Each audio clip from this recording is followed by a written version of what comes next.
Praise the lord. దేవునికి స్తోత్రం. కూడి వచ్చిన వారందరికీ ప్రభు అయిన యేసు నామములో అందరికి శుభం తెలియజేస్తున్నాను. వరంగల్లో ఉన్న బిడ్డలకు అందరికీ ప్రైజ్ ది లార్డ్.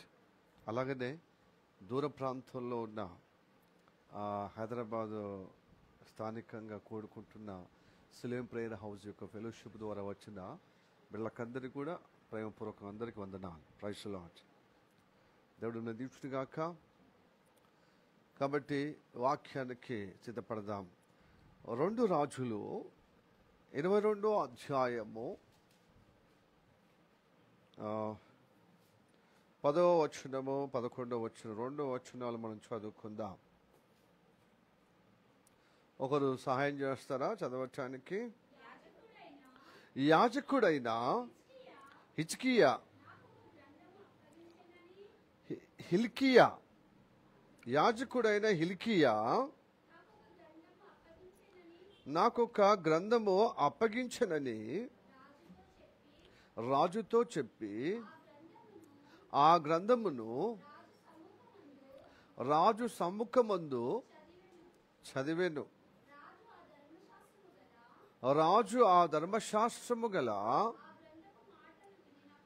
ఆ గ్రంథపు మాటలు వినినప్పుడు తన బట్టలు చింపుకొనెను. ఈ వాక్యం మన వినికిల్లో దేవుడు ఆశీర్వదించునుగాక. ఆమేన్. తిన్నగా మనము వాక్యం చదివిన పిమ్మట మనం ప్రార్థనకు సిద్ధపడదాము. అవకాశం ఉన్నవారు మోకరించండి. అవకాశము లేని వాళ్ళు ఇబ్బంది అనుకుంటే ఉన్న పాటను ఉన్న చోటున మీ సౌలభ్యాన్ని బట్టి ప్రార్థనకు ఏకీభవిద్దాం. మిక్కిలిగా ప్రేమిస్తున్న మా పరలోకమందున్న మా తండ్రి, నీకు వందనాలప్ప. నీ కృపను బట్టి క్షేమముగా ఉదయం నుంచి నీ సేవకుని నీ కృప ద్వారా తండ్రి, ఇదిగో నీ బిడ్డల దగ్గరికి వరంగల్ ప్రాంతానికి సిలోమ్ ప్రేయర్ హౌస్ యొక్క ఫెలోషిప్ అయిన అయా దేవుని బిడ్డల దగ్గర నడిపించలేకే వందనాలు.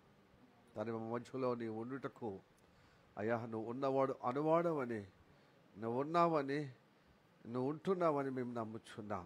కారణము నీ పేరిట 2-3 కూడుతారో వారి మధ్యలో ఉన్నవాడు అనువాడు అన్న సెలవిచ్చి ఉన్నాం కనుక మా మధ్యలో ఉన్నందులకే వందనాలు.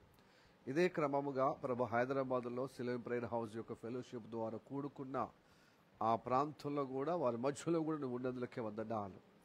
ప్రభు ఈ 2 సంఘాలు ఏకరీతిగా నీ పరిశుద్ధాత్మ ద్వారా ఒకే సమయమున ఇదిగో ప్రభా ఒకే రీతిగా ప్రభా నీకు గణపరిచే విధంగా, నేను మహిమపరిచే విధంగా ఈ విధంగా ఫెలోషిప్ ద్వారా కూడుకునే అవకాశము నీ కృప ద్వారా మాకు ఇచ్చినందుకు వందనాలు.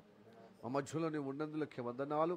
మేము భౌతికంగా దూరమైనప్పటికీ ఆత్మీయంగా ఒకే అయా నీ సన్నిధిలో కూర్చొని ప్రభా నీ నామాన్ని ఆశ్రయించే విధంగా ఒక మనసు గలవారముగా మేమందరము సమిష్టిగా ప్రభా మా శరీరము ప్రాణం ఆత్మ అప్పచెప్పినప్పుడు ముఖ్యంగా నీ రక్త ప్రోక్షణ ద్వారా మా యొక్క అంతరంగం ప్రక్షాళన చేయటకు పరిశుద్ధపరచబడే విధంగా మాతో మాట్లాడతామని మేము నమ్ముచున్నాం తండ్రి. విశ్వాసం కలిగే విధంగా ప్రభు స్తోత్రము తండ్రి, నీతో అనుబంధముగా స్థిరపరచబడే విధంగా మాతో మాట్లాడటానికి చెవియొగ్గే విధంగా, గ్రహించే మనసు కలిగే విధంగా కృప చూపెట్టుము తండ్రి.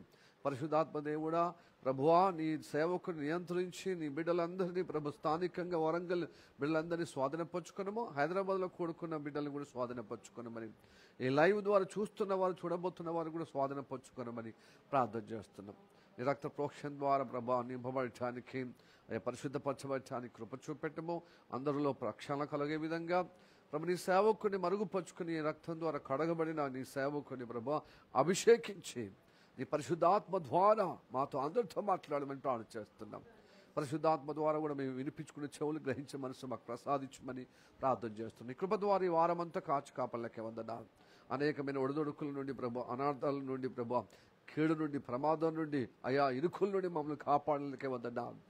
అదిగో ప్రభు, మేమేమై ఉన్నామో నీ దయ, నీ కరుణ, నీ కటాక్షం ద్వారా తండ్రి, మా సొంత ప్రభు భక్తి బట్టి కాదు, మా శక్తి బట్టి అంతకంటే కాదయ్యా, నీ కృప ద్వారా తండ్రి, నీ మీద విశ్వాసం ఉన్న వారందరూ, నేను నమ్ముకున్న బిడ్డలందరినీ ప్రభు నువ్వు కనుపాపాలను కాపాడుతూ మరింతగా నీకు చేరువయ్యే విధంగా, నీతో అనుబంధంగా దృఢపరిచే విధంగా మమ్మల్ని సమకూర్చినందుకు వందనాలు.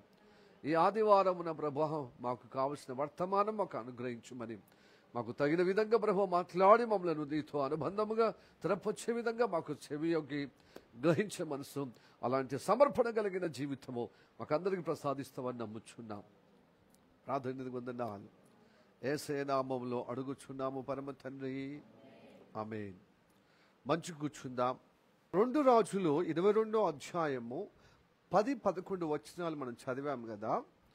ఇది చదివిన ప్రతి ఒక్కరికి మీకు ఈ అంశం మీకు అర్థమవుతుంది. రాజుల కాలం అంటే ఇది చరిత్ర, ఇది జరిగిన చరిత్ర. ఇది కట్టుకథ కాదు, ఇది కల్పితం అంతకంటే కాదు. ఇది జరిగిన హిస్టారికల్ ప్రస్తావన. ఇది ఇప్పుడు తరచుగా అన్ని దేశాలు కలిసి చర్చించుకోవాల్సినటువంటి పరిస్థితి ఏర్పడ్డది ఒక దేశం గురించి. ఆ దేశం కోసం మనం ఇప్పుడు వాక్యంగా, ఆ మూల వాక్యంగా మనం తెలుసుకుంటున్నాం. హల్లెలూయా. ప్రపంచం అంతా ఆ దేశం గురించి మాట్లాడుకున్నారంటే మీకు అర్థమవుతుంది. ఆ దేశం పేరేం పేరు? Israel. Praise the lord. Hallelujah. Praise the Lord. ఈ ఇజ్రాయెల్ దేశము యూదా దేశం అని కూడా అంటారు, జూష్ అంటారు, జైనిస్టులు అంటారు. జైనిస్ట్ అంటే తెలుసా? జియోనిస్టులు అంటారు, జైనిస్టులు అంటారు. జియోన్ ఇంగ్లీష్లో, జియోన్ అంటే తెలుగులో సియోను. తెలుగులో ఏమంటారు? సియోనిస్టులు, జైనిస్టులు అని ఇప్పుడు పిలుస్తున్నారు. ప్రపంచ యావత్తు, ముఖ్యంగా గల్ఫ్ దేశాల్లో జైనిస్టులను అని చెప్పి వాళ్ళ గురించి చెప్తారు, వాళ్ళ గురించి మాట్లాడతారు. సరే, ఇప్పుడు మనం ఆ వివరాల్లో పోకుండా 2వ వాక్యంగా మనం ఆ వివరాలకు వెళ్దాము. ఇప్పుడైతే మనము ప్రభుబల కార్యక్రమం ముందటి సమయమున మనము మన అంతరంగము పరిశుద్ధపరచబడే విధంగా, చేసుకునే విధంగా, పరిశుద్ధపరచబడే విధంగా, ప్రక్షాళన చేసుకునే విధంగా వాక్యం విందాం. దేవునికి అప్పచెప్పుకుంటూ వాక్యం విందాం. 22వ అధ్యాయం, 2 రాజులు 22వ అధ్యాయము 10-11 వచనాల మూలవాక్యంగా చదువుకున్నాం కదా. ఈ రాజు ఒషయ.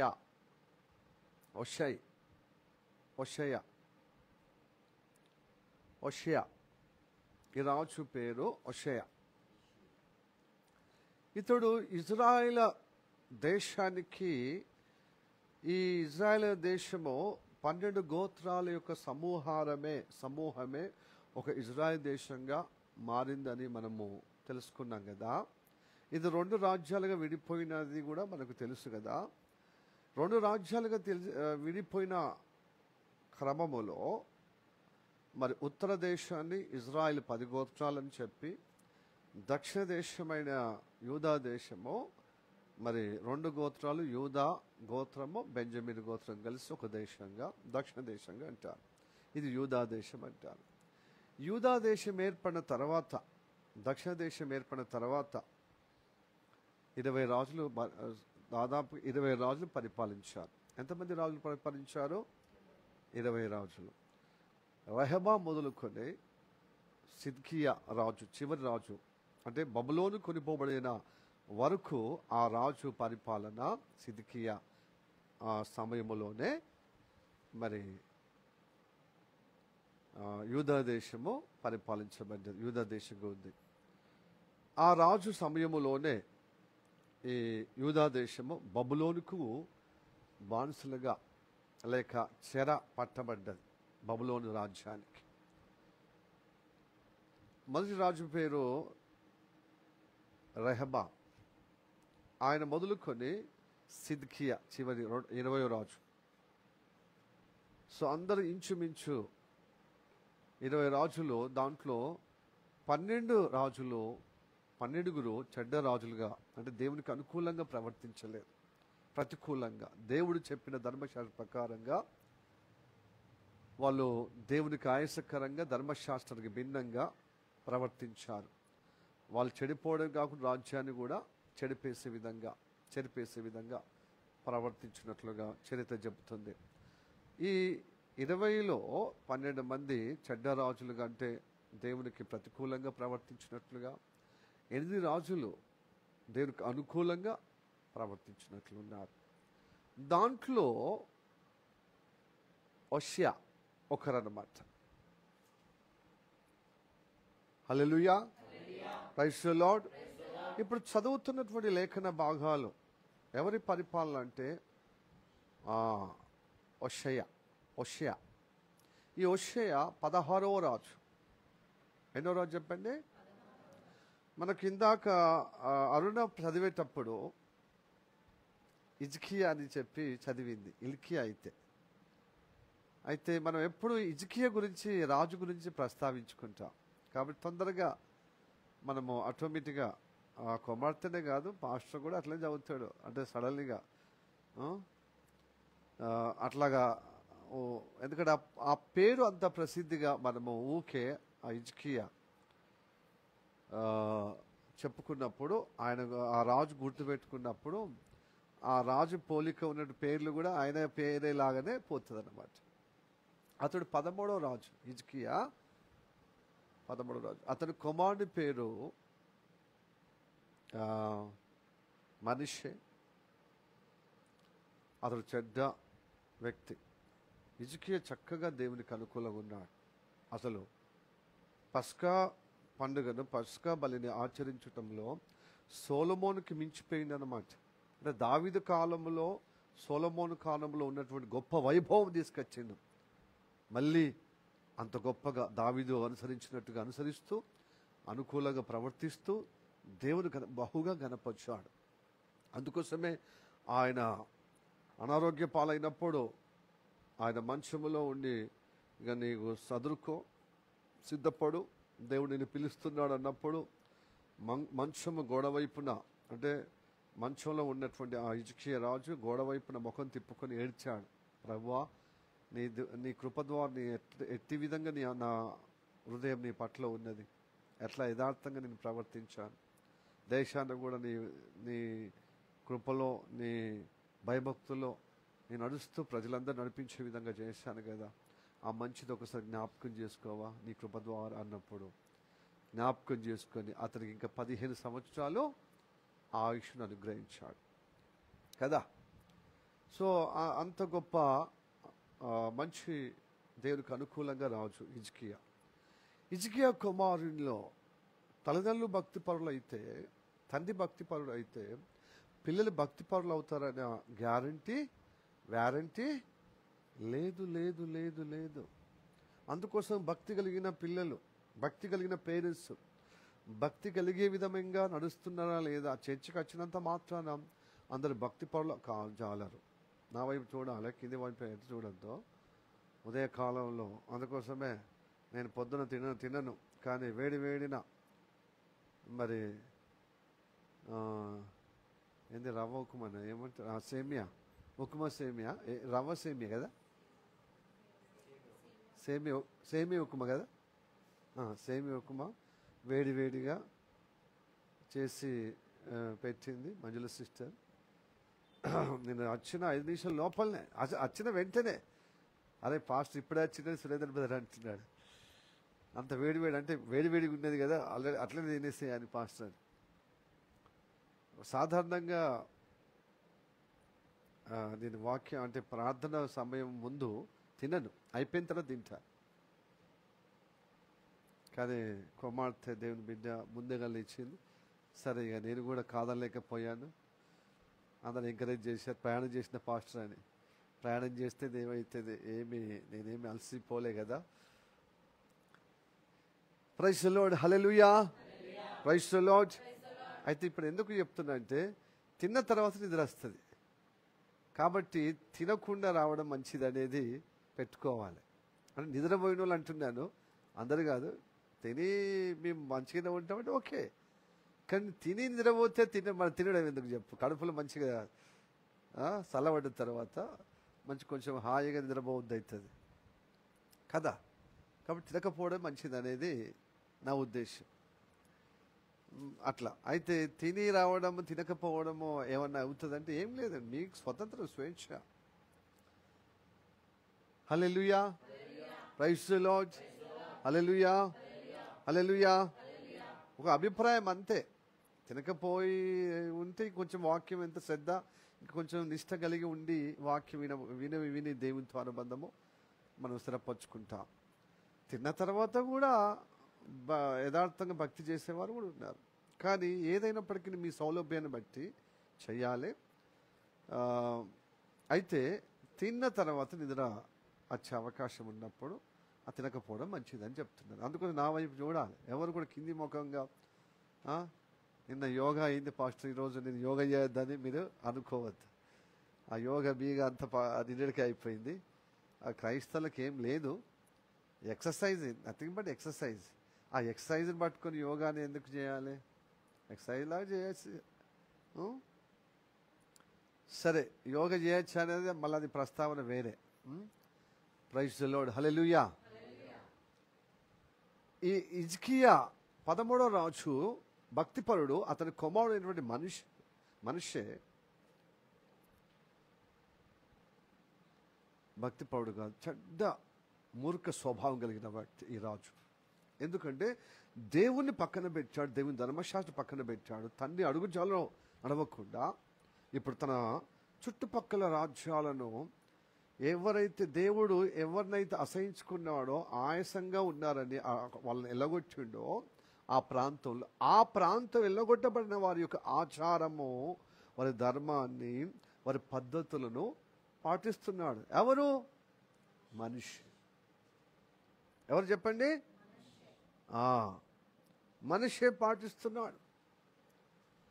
సూర్యుడిని, చంద్రుడిని, నక్షత్రాలు, మొత్తం ఆకాశ సమూహం అంతా పూజించడం మొదలు పెడుతున్నాడు. వాటికి బలిపీఠాలు కట్టాడు. సృష్టికర్తకు బదులుగా సృష్టమును, మొత్తం వస్తువులను, సృష్టములో ఉన్నటువంటి వస్తువులను దేవతలుగా, దేవుళ్ళుగా పూజించడం మొదలుపెట్టింది. ఇంతటితో ఆగకుండా సోద తెప్పించుకుంటున్నాడు. ముహూర్తాలు పంచాంగం చేయడం మొదలుపెట్టాడు. ముహూర్తాలు చూడడం మొదలుపెట్టాడు. అగ్నిగుండములు తన కుమారులను దాటించడం మొదలుపెట్టాడు. మొత్తం హేయం, దేవునికి అసహ్యమైనటువంటి కార్యాలు. దేవుడు, యెహోవా దేవుడు, చాలామంది మతోన్మాదులు ఈ దేవుణ్ణి కించపరుస్తున్నారు. వాళ్ళకి పెద్ద చెంపు దెబ్బ.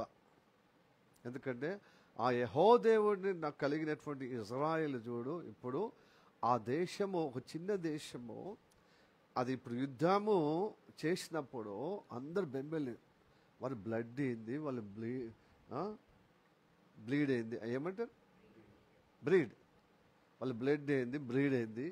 ఎంత ఒక చిన్న దేశం, ఎంత ధైర్యము! దాన్ని భయపెట్టించిన దేశాలన్నింటినీ వార్నింగ్ ఇస్తున్నాయి. అసలు ఈ గల్ఫ్ దేశంలో, ఈ చిన్న దేశము, ఈ యూదులు ఇక్కడ ఉండదు, భూమి మీద తుడిచిపెట్టడము చేద్దాం అన్న ఎవరైతే స్లోగాన్ అంటే స్లోగాన్ చేస్తున్నా, లేకపోతే వాళ్ళ మీద వ్యతిరేక స్టేట్మెంట్ చేస్తున్నా, వాళ్ళను తీసేస్తున్నా, అంటే వాళ్ళతో యుద్ధం చేస్తున్నా. అంటే వాళ్ళ దేవుడు యెహోవా దేవుడు, యెహోవా. హల్లెలూయా, ప్రైజ్ ది లార్డ్, హల్లెలూయా.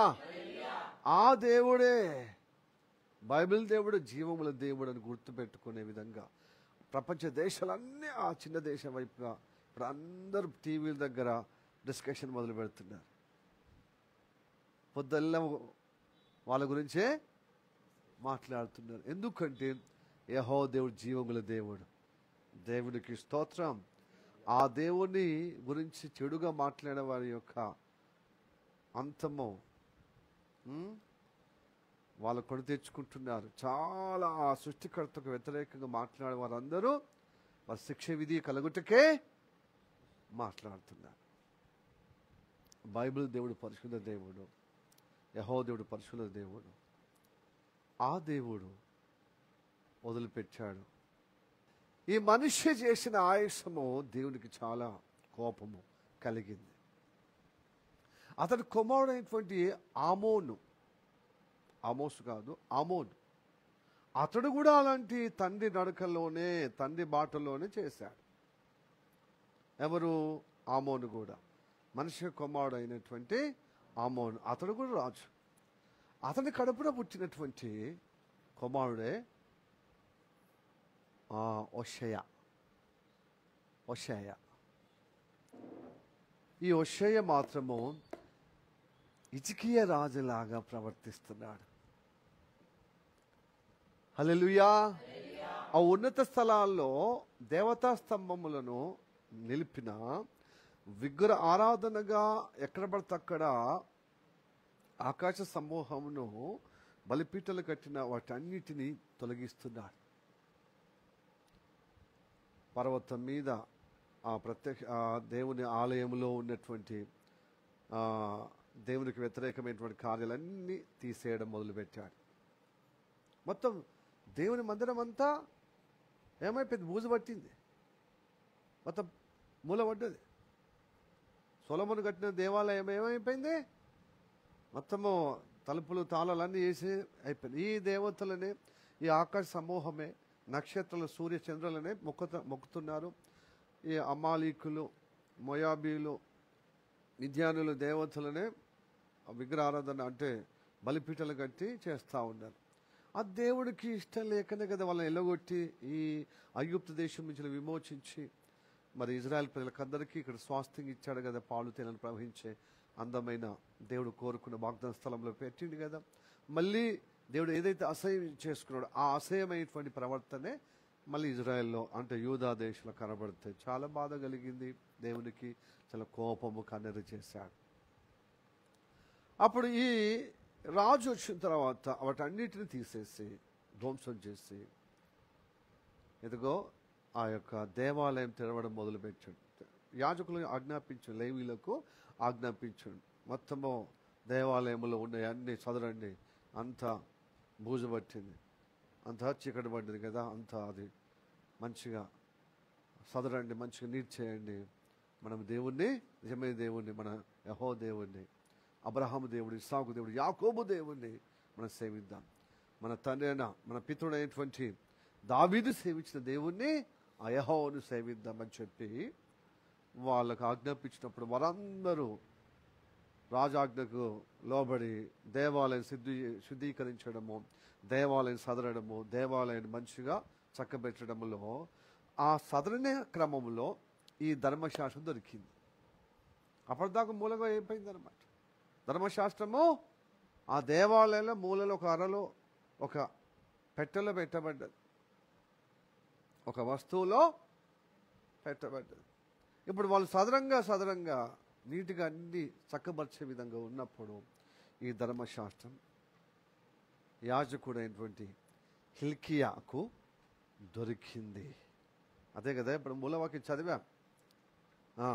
ఇప్పుడు ఆ రాజు సముఖములో అది చదువుతున్నాడు హిల్కియా. ప్రధాన యాజకుడు చదువుతున్నప్పుడు వింటున్నాడు రాజు విని బట్టలు చింపుకుంటున్నాడు.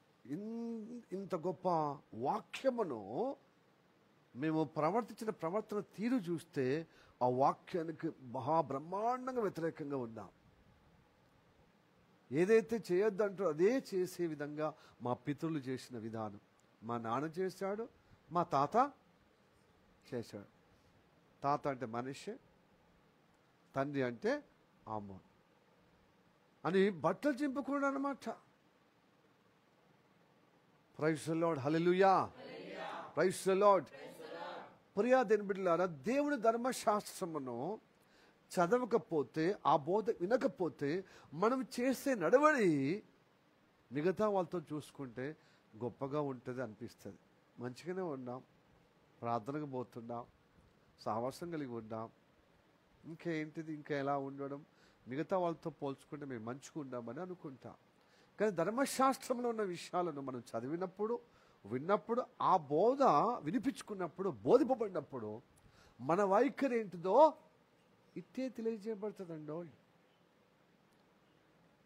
అప్పుడు మన స్థితి ఏంటిది, మన బుద్ధి ఏంటిది, మన ప్రవర్తన ఏంటిది కనబడి మనకు మనమే కలిసి వేసుకుంటాం. మనకు మనమే ఏం చేసుకుంటాం? ఇదిగో రాజు ఎలాగ వస్త్రం చింపుకున్నాడో మనం కూడా అలాగా చింపుకునే విధంగా మనసు కలిగి ఉంటాం. అరే ఇలా ఉండకపోతే బాగుండు, ఇది వాక్యం చెప్పబడుతుంది కదా అని యథార్థవంతులకు, భయభక్తులు కలిగిన వారికి, దేవుని పట్ల భక్తి కలిగి నిష్ఠతో దేవుని సేవించేవారు బైబిల్ చదివేంత వరకు ఆ భక్తి నిలబడదండి. భక్తి నిలబడదు. నేను నిల్చున్నాను అనుకుంటా, మిగతా వాళ్ళతో కంటే నేను ఆయన పర్వాలేదు అనుకుంటా. కానీ వాక్య కాంతి, వాక్యమో విన్నప్పుడు, బోధింపబడినప్పుడు మనం ఎవరో ఇట్లా తెలిసిపోతుంది. మన వైఖరి ఏంటిది, మన స్వభావం ఏంటిది, మన బుద్ధి ఏంటిది, మన భక్తి ఏ లెవెల్గా ఉంది వాక్యంగా, దాన్ని బట్టి మనం నొచ్చుకుంటాం. ఇదో రాజు ఎలాగ బట్టలు చెప్పుకున్నారో మనం అలాగా అంతరంగమును అలాగా చింపుకునే విధంగా ఉంటాం. నొచ్చుకుంటేనే కదా తన బట్టలు చింపుకుంటాడు రాజవస్త్రం. అలాగా చింపుకున్నాడు అన్నమాట రాజు. ప్రియా దేవులారా, బైబిల్ ఈ కాలంలో మన చేతుల్లో ఉన్నది కాబట్టి మనకేం అర్థమైతలేదు. హలో, మన ఇంట్లోనే ఉంది, మన తలాపుకే ఉంది, మన యొక్క చర్చికి వచ్చేటప్పుడు పోయేటప్పుడు, ప్రార్థనకు వచ్చేటప్పుడు పోయేటప్పుడు పట్టుకొనే పోతాం, కానీ దాన్ని తెరిచి చదవం. ఇలాగా చాలామంది భక్తులు, 100% భక్తులు ఉన్నారు. ప్రార్థన సమయంలోనే తీసుకొస్తాం, మళ్ళీ తీసుకుపోయి అక్కడ పెడతాం. ఏదో పాస్టర్ చదివించినప్పుడు ఆ ప్రార్థన సమయంలో లేఖనాలు కొన్ని చదవమన్నప్పుడు మనసు అయితే చదవటానికి, లేకపోతే చూస్తాం తెలిసి.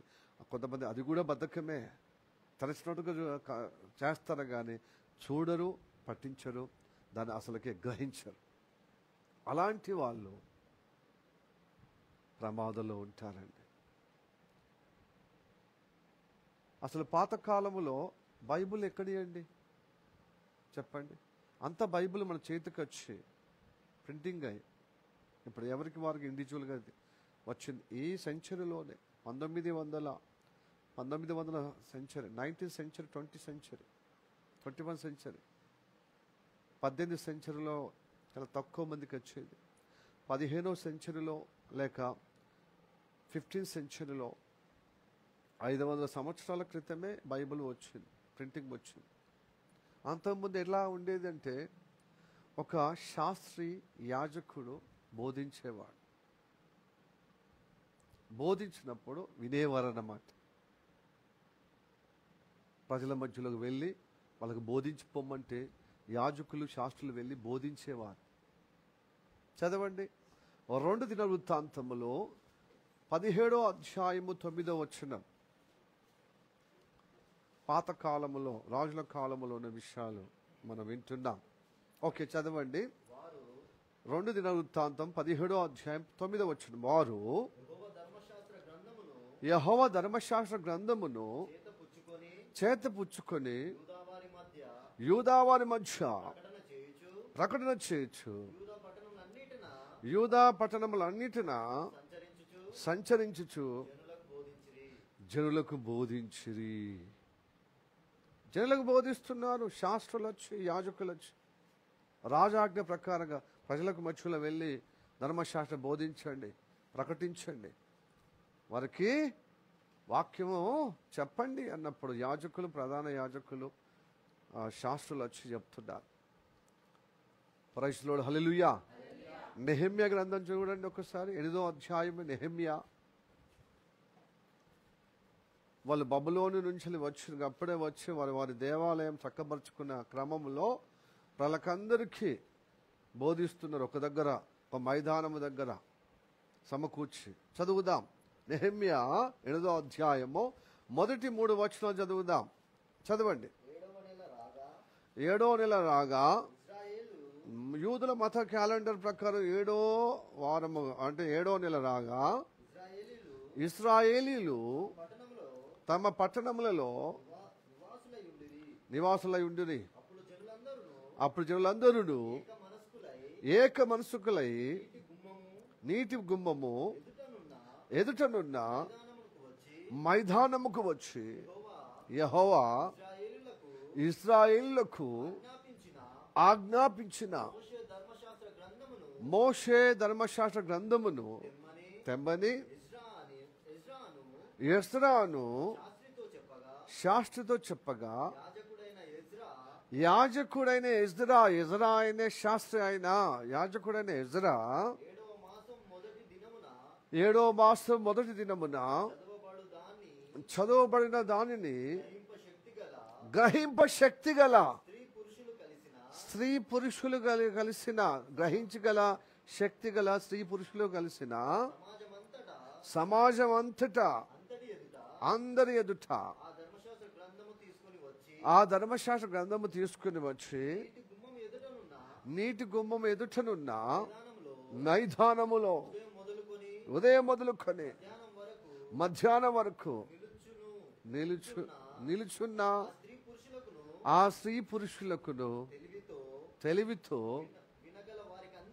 తెలివిగా వినగలిగిన వారందరికీ చదివి వినిపించుచూ వచ్చెను. ఆ జనులందరూ ఆ ధర్మశాస్త్ర గ్రంథమును శ్రద్ధతో వినరు. ఎలా విన్నారో? నిద్రమోతుతో విన్నారా? శ్రద్ధతో వినాలి. శ్రద్ధ తెలివిగల స్త్రీ పురుషులు, భక్తి గల వినిపించుకునే శక్తి గల స్త్రీ పురుషులు విన్నారు. హల్లెలూయా. వాళ్ళు నిలబడి విన్నారా? కూర్చొని విన్నారా? నిలబడి విన్నారు. ఎప్పటిదాకా? మధ్యాహ్నం వరకు విన్నారా? పొద్దున్న నుంచి, ఉదయం నుంచి మనము ఎక్కువ మధ్యాహ్నంలా పొద్దున్న నుంచి మధ్యాహ్నం వరకు కూర్చోలేము. పొద్దున్న నుంచి మధ్యాహ్నం వరకు నిలబడలేము, కూర్చోలేము. మరి ఏం చేస్తాం?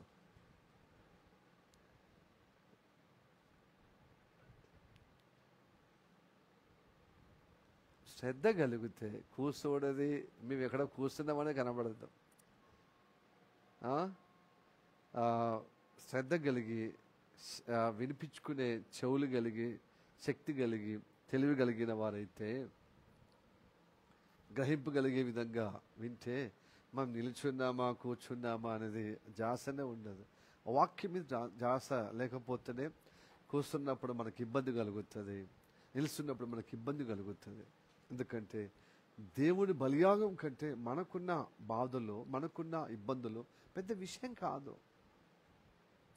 అవును, ఒకసారి 2 సార్లు 3 సార్లు నిత్యము మనం కూర్చుంటే ఇబ్బంది అవుతుందా? చెప్పండి. అలవాటు అయిపోవాలి కదా, అలవాటు అయిపోవాలి. కూర్చోవడం అలవాటు అయిపోవాలి, నిలబడడం అయిపోవాలి. ఎందుకంటే దేవుడి కొరకు మనము వాక్యం మీద ఉండాలి శ్రద్ధ. హల్లెలూయా, ప్రైజ్ ది లార్డ్. ఈ వాక్యం శ్రద్ధగా వింటే చూడు, వాళ్ళకి బైబుల్స్ లేవండి, శాస్త్రి యాజకుడే బోధించడు, ఆ బోధ వినేవారు అన్నమాట. రాజుల కాలంలో అంతే. కొత్త నిబంధనలో లూకా సువార్త 4:31 కూడా సబ్బత్ దినం అనగా సమాజ మందిరంలో కూడుకున్న వారికి బోధించేవారు శాస్త్రులు, పరిసయ్యులు. యేసయ్య కూడా బోధించాడు కపెర్నహూములో, విశ్రాంతి దినమున సమాజ మందిరంలో. బోధ మనము వినాలి, బోధింపబడాలి. అప్పుడే మన వైఖరి ఏంటో తెలిసిపోతుంది. మన అంతరంగము మనము వాక్యంగా ఎలాగో ఉన్నాం, ఏం సరి చేసుకోవాలి, ఎట్లున్నాం అనేది గ్రహింపు వస్తుంది. వాక్యం వినకపోతే, బోధింపబడకపోతే మనం బాగానే ఉన్నాం అనుకుంటాం. కాబట్టి ఈ రాజు దేవుడు కోరినట్టుగా మేము లేమే అని బాధ కలిగి వస్త్రము చింపుకున్నట్టే మనము కూడా వాక్యం విన్నప్పుడు మన వైఖరి బాగలేదని నొచ్చుకుంటాం. Praise the lord. హల్లెలూయా. ఇప్పుడు బైబిల్స్ మన చేతికి వస్తుందని విలువ లేకుండా పోతే అసలు చదువుతున్నామా? కొంతమంది అయితే వారాలు చదవరు. అసలు చదవకపోతే మనం దేని బిడ్డలం కామండి. ప్రార్థనకు ఊరికనే మౌనంగా, ఊరికనే గుడ్డిగా ఎడ్డిగా మూడగా అచ్చిపోతే లాభం లేదు. స్తుతి ఆరాధన వాక్యంగా లేకపోతే ఆ స్తుతి ఆరాధనగా దీనికి మహిమ రాదు. వాక్యం వినకపోతే వాక్యానుగుణంగా ప్రార్థన కాకుండా పోతుంది. ఆ ప్రార్థన దేవుడు చెవి ఒగ్గోడు. మొర పెడితే నీ మొర వినడు, వాక్యంతోనే వింటాడు. హల్లెలూయా. ప్రారంభంలో వింటాడు, వాక్యం తెలియదు కాబట్టి. నువ్వు ఎదిగిన కొద్దీ వాక్యంలో నువ్వు ఎదిగిన కొద్దీ మీ ప్రార్థన వాక్య అనుగుణంగా ఉంటే ఆయన తప్పక వింటాడు, మొరపెడితే వింటాడు. వాక్యం వినిపించుకోలేవు వింటారా? ఇంతెందుకండి, క్లాస్ రూమ్లో కొంచెం చదివిన వారి మాటలు టీచర్ వింటుంది, అదే మొద్దున్నోని మాట వింటుంది. ఒకసారి చదువు సందేహం లేదు కానీ అన్నీ ఎక్స్క్యూజ్ చెప్తావు, అవునా కాదా? ఒక టీచరే తన సబ్జెక్ట్లో ఏకీభవించి తన సబ్జెక్టు విని విని విని మంచిగా నాలెడ్జ్ పొందుకున్న ఆ స్టూడెంట్ మాట గౌరవం ఎప్పుడైతే ఏదో ఒక విషయం చెప్పినప్పుడు వినగలుగుతుంది. ఒక టీచరే వినగలిగితే మరి విశ్వగురువు అయినా దేవుడు, విశ్వాధిపతి అయినా ఆ యేసయ్య వింటాడా అండి? వినడు. నువ్వు భక్తి చేసుకుంటూ వాక్యంకు లోబడు, నీకు ఇబ్బంది కలిగితే నువ్వు మొరపెడితే ఆయన వింటాడు. నీ బాధలైనా అంగీకరించి తన బాధగా నీకు జవాబు ఇస్తాడు, నీకు విడుదల ఇస్తాడు. హల్లెలూయా. Praise the lord. ప్రియా దేవుని బిడ్డలారా, ఇప్పటిదాకా ఇంతసేపు ఎందుకు చెప్పడం అంటే, రానున్న కాలంలో బైబిల్స్ ఉండవు మన చేతుల్లో.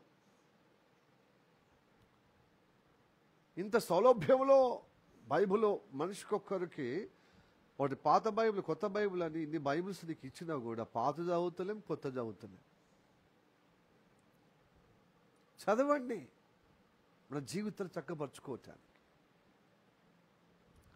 నీ జీవితం చక్కపరచుకునే విధంగా నొచ్చుకోకపోతే రేపు చాలా సాతాను నిన్ను నొప్పిస్తాడు. మొత్తం ఇక నరకంలో పడేసే ఆ నొప్పిగా వర్ణాతీతమిగా వాడు చీలేస్తాడు.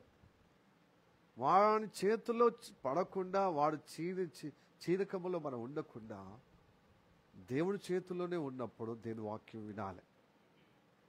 ప్రియా దేవులారా, వాక్యం వినమంటున్నాడు, వాక్యం చదవమంటున్నాడు, వాక్యాన్ని మీ జీవితంలో నిలుపుకోమంటున్నాడు. అది మీ జీవితంలో జీవం బ్రతికిస్తుంది. వాక్యం ద్వారా బ్రతుకుతారు, మేలు జరుగుతుంది, ఆశీర్వదింపబడతారు, గౌరవపదంగా ఉంటారు, గొప్ప విలువ కలిగి ఉంటారు, పైవారుగా ఉంటారు. ఆయన మహిమార్థంగా మీరు సాక్షులై ఉంటారు. కాబట్టి ఆయన వాక్యం వినాలి, బోధన వినాలి. వినడం వల్ల విశ్వాసం కలుగుతుంది. క్రీస్తు యేసు మాట వలన మనకేమొస్తుంది? విశ్వాసం కలుగుతుందండి.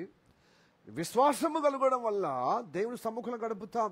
అపహాసన కూర్చున్న చోట్ల కూర్చోం. ఊరికే టైంపాస్గా వాళ్ళు జోకులు చేసిన కొద్దీ ఆ జోకులకు మనం మడుగులు ఎత్తి ఒత్తుతూ వాళ్ళకి ఏకీభవించలేము. చెత్త చెదారం అంత మనకు బోరు కొడుతుంది, అసహ్యం అనిపిస్తుంది.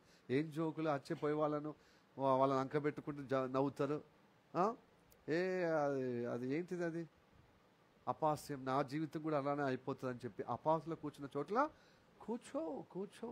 ఎగతాళి వాళ్ళ మధ్యలో కూర్చోలేవు.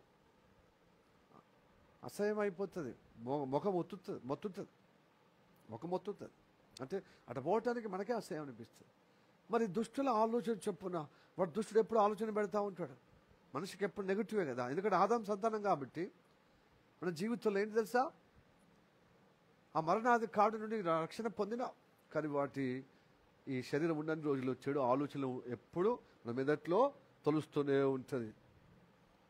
వేవ్స్ లాగా, తరంగంలాగా మన మస్తికేశంలో చెడు ఆలోచనలు వస్తూనే ఉంటాయి. నువ్వు వాక్యం నింపకపోతే ఆ చెడు ఆలోచనకి నిన్ను పరిపాలిస్తాయి, నిన్ను ఏల్తాయి. అందుకోసం దుష్టుడు ఆలోచన చొప్పున నడవక, పాపల మార్గం నిలవక, అంటే నలుగురు నడిచినట్టుగా నడవవు, వారి మార్గంలో నిలవడం. అపహాసలో కూర్చున్న చోట్ల కూర్చోలేవు. మరి ఎక్కడ? ధర్మశాస్త్రం మనం అత్తుకుంటావు, ప్రేమిస్తావు. దేవుడు ఇచ్చిన గొప్ప జీవవాక్యం అని దానిలో తరింపబడతావు, దానిలో ధ్యానిస్తావు. పఠించి బోధింపబడి ధ్యానించినప్పుడు నీ చేసిన పనిలో సక్సెస్ఫుల్ అవుతావు. అతడు చేయడంతయు సఫలమగును. నీటి కాలువలో ఏరున నాటబడి కాలువలే ప్రవాహముగా, ఆ కాలువ ప్రవాహములో పక్కపొంటి ఏ చెట్టు నాటినా తన కాలం అది ఫలమిచ్చు వృక్షంగా ఎలాగో ఉంటుందో, నిమ్మ చెట్టు అయినా, అరటి చెట్టు అయినా, లేక మామిడి చెట్టు అయినా దాని కాలం ముందు ఎలా ఫలం ఇస్తుందో, మనము చేయడంతయు సఫలమవుతుంది. ఏమాత్రం రోగానికి, దుఃఖానికి, వేదనకు అది మనం ఎన్ని రెక్కలు ముక్కలు చేసుకుని మనం పొద్దుందా కష్టపడినది అది వృధాగా ఖర్చు కాకుండా మనం నిండారుగా అనుభవిస్తూ 10 మందికి సహకారంగా ఉంటాం, పైవారుగా ఉంటాం. హల్లెలూయా, ప్రైజ్ ది లార్డ్. అందుకోసం అంటే నాకు వేరుగా మీరు ఫలించిన ఎంత కష్టపడ్డా చినిగిపోయిన సంచులో వేసుకున్నట్టే ఉంటుంది. కష్టపడుతున్నారు, బట్ కష్టానికో నష్టానికో బాధకో ఏదో ఒక దానికి వృధాగా పోతుందన్నమాట. చిల్లబడ్డట్టే నీ సంచికి.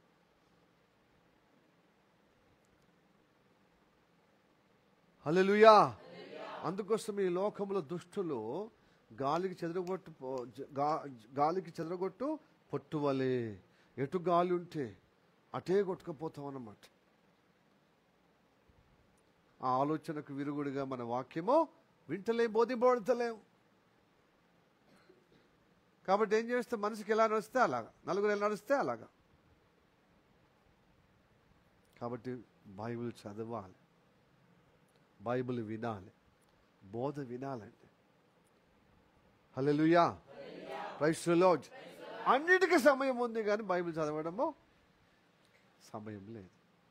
ఇప్పుడు నీకు ఇంత గొప్ప సౌలభ్యంగా ఇచ్చింది. పాతకాలంలో, అపోస్తుల కాలంలో, ఆదిమ సంఘ కాలంలో, సంఘ ప్రారంభంలో, అపోస్తుల కాలంలో ధర్మశాస్త్రం ఒక్కరికే ఉండేది. అది ఒక చర్మ కాగిత చుట్టలాగా స్ట్రోలింగ్ ఉండేది పెద్ద. అది సమాజ మందిరంలో కూడినప్పుడు ప్రజలకు అందరికీ ఇట్లా తెరిచి చదివేవారు. యెషయా గ్రంథం ఒక చుట్ట, మలాకి ఒక చుట్ట, అలాగనే ఇర్మియా గ్రంథం ఒక చుట్ట, ఇట్లాగా ఉండేదన్నమాట. కీర్తన గ్రంథం ఒక చుట్ట, ఇట్లుండేది. ఇవన్నీ గ్రంథాలు ఒక బైబుల్గా, బిబ్లియోస్ నుంచి వెళ్ళి బైబిల్ వచ్చింది, లాటిన్ భాష నుంచి. బైబిల్గా మనం పిలుస్తున్న పరిశుద్ధ గ్రంథం అని అంటే బిబ్లియోస్ అంటే పుస్తకాల సమాహారం. Books, the bunch of books we call Bible.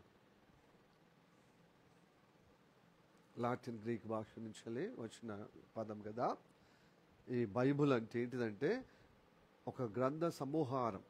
అంటే ఎన్ని ఉన్నాయి గ్రంథాలు చెప్పండి? 66 గ్రంథాలు కలిసిన ఒక బైండింగ్గా చేసుకొని ఒక పుస్తక సమాహారంగా బైబిల్గా మనము పిలుస్తున్నాం. హల్లెలూయా. ఇంత బైబిల్స్, ఇంత సౌలభ్యము ఈ ఒక్కొక్క చుట్ట ఉన్నటువంటి పాతకాలంలో ఒక దగ్గరకు వచ్చిన తర్వాతనే చదివేవారు. శాస్త్రుల దగ్గరే ఉండేది, యాజకుల దగ్గరనే ఉండేది. వాళ్ళకి ఏదైనా డౌట్ వస్తే మళ్ళీ సమాజ మందిరంలో కూడినప్పుడే, ఒకవేళ సన్నిహితంగా యాజకుడో లేకపోతే శాస్త్రి దగ్గరగా ఉంటే వాళ్ళతో అయ్యా అని చెప్పి వాళ్ళ ఇంటికి వెళ్ళి, నాకు డౌట్ వచ్చిందయ్యా, విశ్రాంతి దినమున వాక్యం విన్నప్పుడు నాకు ఇలా డౌట్ వచ్చింది, అప్పుడు అనిపించలే, కానీ తర్వాత ధ్యానించినప్పుడు ఇలా అని తీర్చుకునేవారు. ఎంత కష్టం ఉండేది వాళ్ళ దగ్గర పోయి. లేకపోతే మళ్ళీ వచ్చే వారం వరకు ఆగేవారు, లేకపోతే మళ్ళీ బోధ వినేంతవరకు. ఎంత కష్టం ఉండేది. ఇప్పుడు అర్ధరాత్రులు, పగటో, పొద్దున్న, సాయంత్రం, ఎప్పుడైతే నీకు ఎప్పుడైనా కొంచెం డౌట్ ఉంటే కొంత వెంటనే మనకు బైబిల్ తీసి చూసుకునే సౌలభ్యం, సౌకర్యం ఎంత గొప్పగా దేవుడు ఇచ్చాడు. కానీ అప్పుడున్న భక్తి ఇప్పుడు ఉందా అండి? సులభతరం ఉన్న పరిస్థితి వచ్చినా మనకు అప్పుడున్న నిష్ఠ ఇప్పుడు లేదు. ఎంత సులభమో అంత లూజ్గా అయిపోతుంది. భక్తి లాస్ అవుతున్నా. ఇప్పుడు భక్తి కోసమో మైళ్ళు నడిచి నిష్ఠ కలిగి శ్రేష్టంగా దీవించబడ్డారు. ఇప్పుడు సులభతరము లూజ్ అయిపోయి లాస్ అవుతున్నా, ప్రయాసపడతలేం. కాబట్టి వాక్యం విన్నప్పుడు నొచ్చుకునే మనస్తత్వము, నొచ్చుకునే సంస్కృతి లోటైపోయింది మనకు. బోధకుడు బోధిస్తాడు, శాస్త్రం చెప్తాడు, ప్రవక్త ప్రవచన చెప్తాడు, దానికి కొత్త ఏముంది, వింత ఏముంది? ఇంతకంటే గొప్ప ఆ సేవుడు చెప్తాడు, ఈ సేవుడు చెప్తాడు. సేవకులకు మార్కులు ఇచ్చుకుంటూ పోతాం, కానీ మనకు మార్కులు తెచ్చుకోం. మనకెన్ని మార్కులు మన భక్తికి? నొచ్చుకోవాలి. ఈ రాజు వస్త్రం చింపుకున్నాడండి విన్నప్పుడు.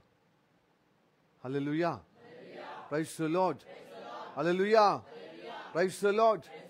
మనం రోజు బైబిల్ చదవాలని ఒక సంస్కృతి దేవుడు పెట్టాడు, పద్ధతి పెట్టాడు.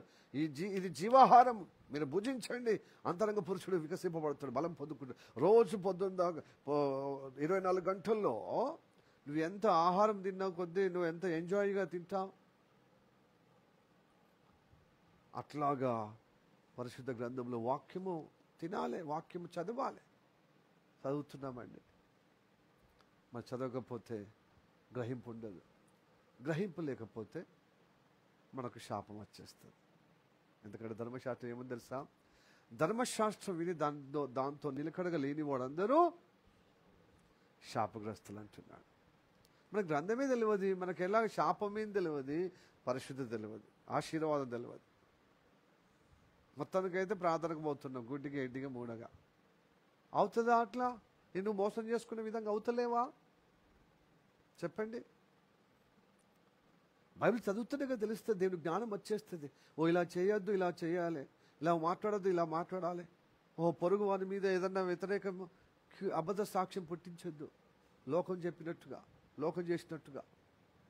ఈ పొరుగు వారి మీద అబద్ధ సాక్ష్యము పలకొద్దు అని మనకు తెలియజేస్తున్నాడు దేవుడు. కానీ సమాజం అంతా పలుకుతుంది, లోకమంతా అదే పాట, అబద్ధం లేనిది పుట్టించడము, అబద్ధాన్ని వాళ్ళ మీద రుద్దడం. ఇది ఏమైపోతుంది తెలుసా? అది క్రైస్తవులు కూడా పాకుతుంది. ఎందుకంటే మనకు దేవుని గ్రంథము విషయము తెలియదు. మళ్ళీ వాక్యం చూసుకునేంత వరకు మనకు తెలుస్తలేదు. వాళ్ళు ఒకసారి మనం వింటాం, చెవులు పడేసుకొని, ఇక్కడ గ్రహించాం. వినడం వేరు, గ్రహించడం వేరు. అవును, నిజంగానే నేను పుట్టిస్తే మరి నా మీద ఎవరు మరి పక్కడు పుట్టియాడా? పొరుగు వారి మీద అబద్ధ సాక్షి నేను పుట్టిస్తే నా మీద ఇంకోటి పుట్టిస్తాడు కదా అనే జ్ఞానం లేకుండా పోతుంది, గ్రహింపు లేకపోతే.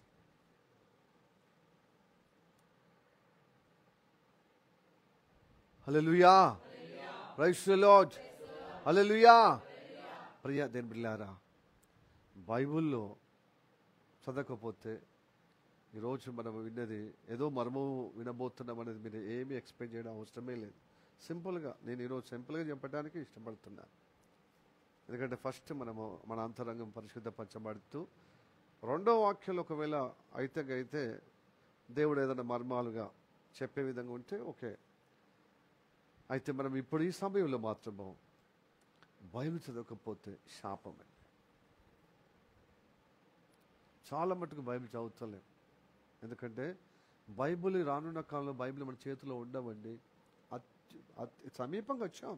ఇప్పుడు ఇరాన్తోని యుద్ధము ఇజ్రాయెల్ గెలుస్తుంది. అక్షరాల 100 ఆరైనా 6 100 వార్తలు ఏ విధంగా ఉన్నా.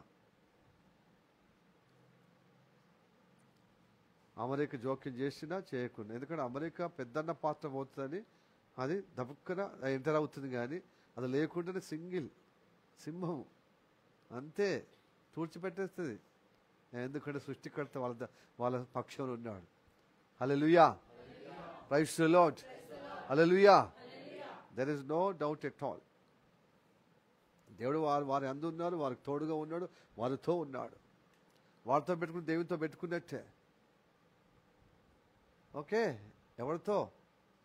ఇజ్రాయెల్తో, యూదా దేశంతో. వాళ్ళ పక్షంలో ఉన్నాడు దేవుడు.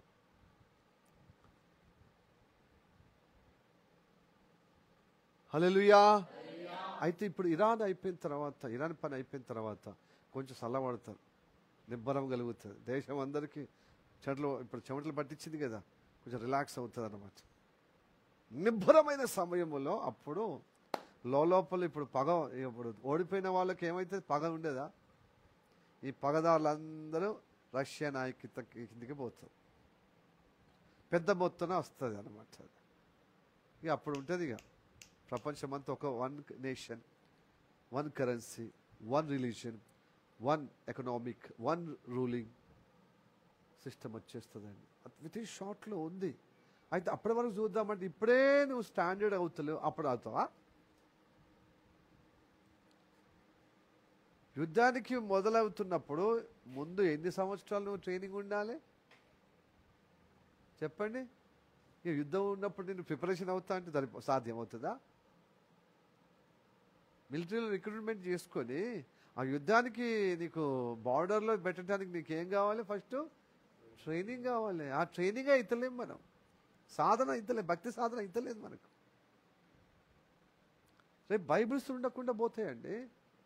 1 రూల్ గవర్నమెంట్ అయినప్పుడు అప్పటిదా కనుమరుగా ఆల్రెడీ అబద్ధ క్రీస్తు వాడు పుట్టేశాడు. అంటే ఆ రాజు పుట్టాడు, ఆ రాజు దూరుతుందన్నమాట. సాతాను కుమార్ దురాత్మ.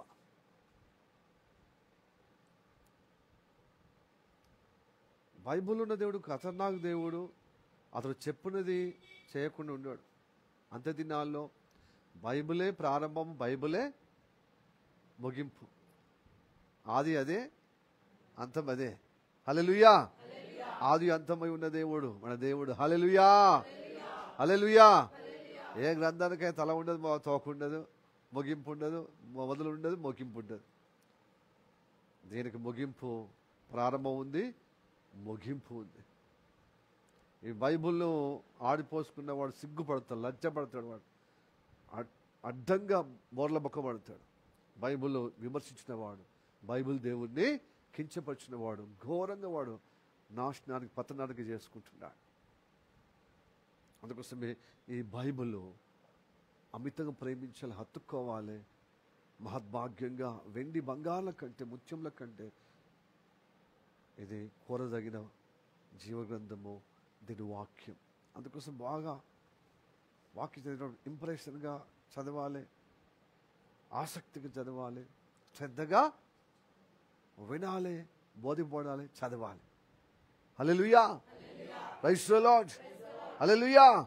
తినేటప్పుడు ఎంత స్మెల్ ఆస్వాదించి, అంతే నాకే బిర్యానీ, చికెన్ బిర్యానీ. అనుపమ నా చికెన్ బిర్యానీ వైపు చూడక, ఇది అంతా నాకే. నిరోష నువ్వు అలా చూస్తే నాకు జిట్టి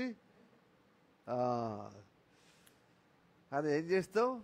చూడంగా వాళ్ళు మిట్ట అంటే ఇలా చూడంగా చిట్టి దాకంగా మనం ఎంత ఆవురావురని ఒక్క చికెన్ ముక్క కూడా ఇవ్వకుండా తింటాను చూడు. అట్లా ఉండాలన్నమాట Bible. Hallelujah, praise the Lord. అలా చదివితే దైవానుగ్రహం పొందుకుంటా. అందుకొరకు ఈ రోజులలో అలా చదువుతలేరు కాబట్టి మనము శాపము పరిస్థితుల్లో ఉంటాం. ఆశీర్వాదానికి బదులుగా మనం తెలియకుండానే శాపం అవుతుందో చూద్దాం. ఎఫెసీయులకు రాసిన పత్రిక 3వ అధ్యాయము 10 నుంచి 14 వచనం చదువుదాం.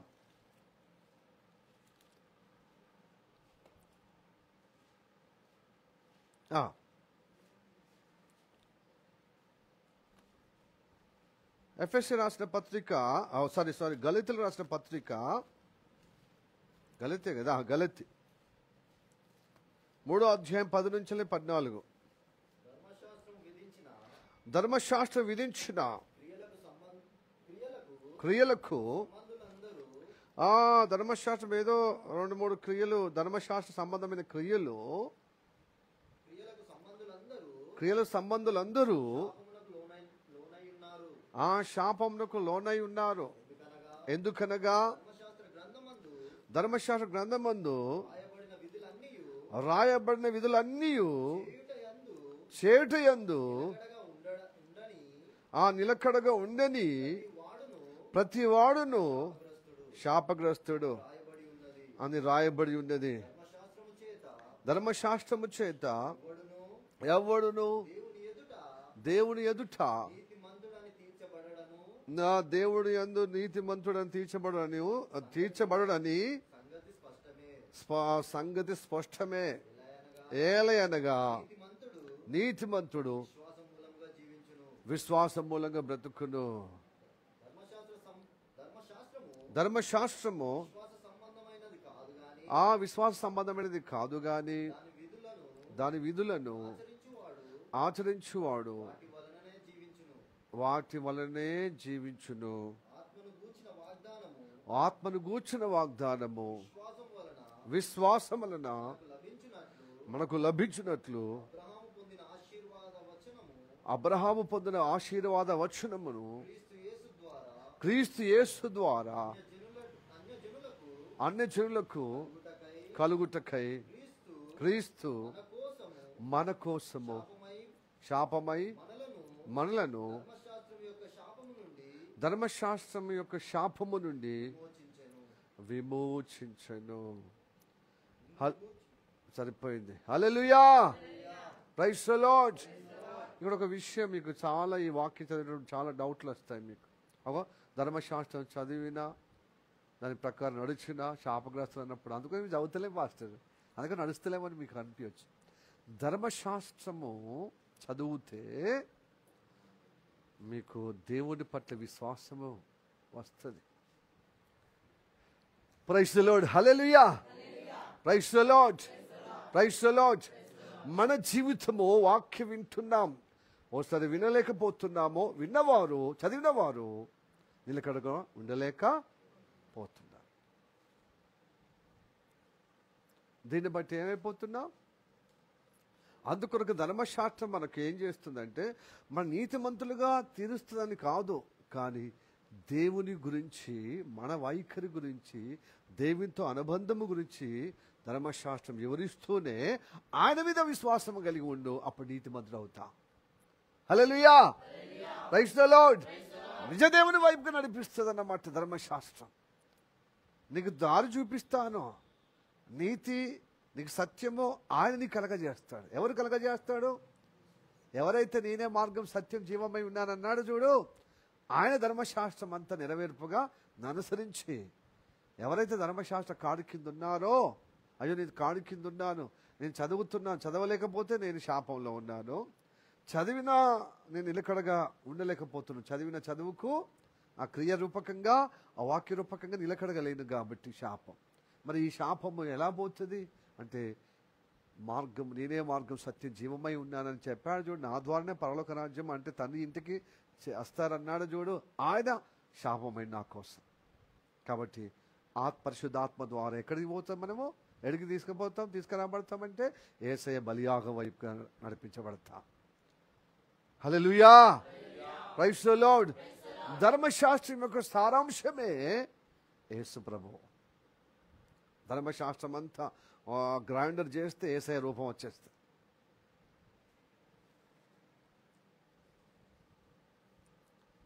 ఆయన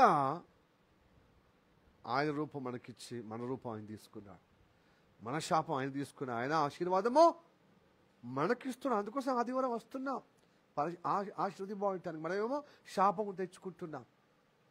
దేవుడు చేయమని చేయకుండా, మనకు మనసు అయితే చేస్తున్నాం, లేకపోతే చేయకుండా మనము ఏదోలాగా దేవుడి కృపను బట్టి నడిపించబడుతున్నాం, కానీ దేవుని ఆలోచన ప్రకారంగా నిలకడగా ఉండలేని పరిస్థితిని బట్టి శాపగ్రస్తులను కొని తెచ్చుకుంటున్నాం మన ప్రవర్తన ద్వారా.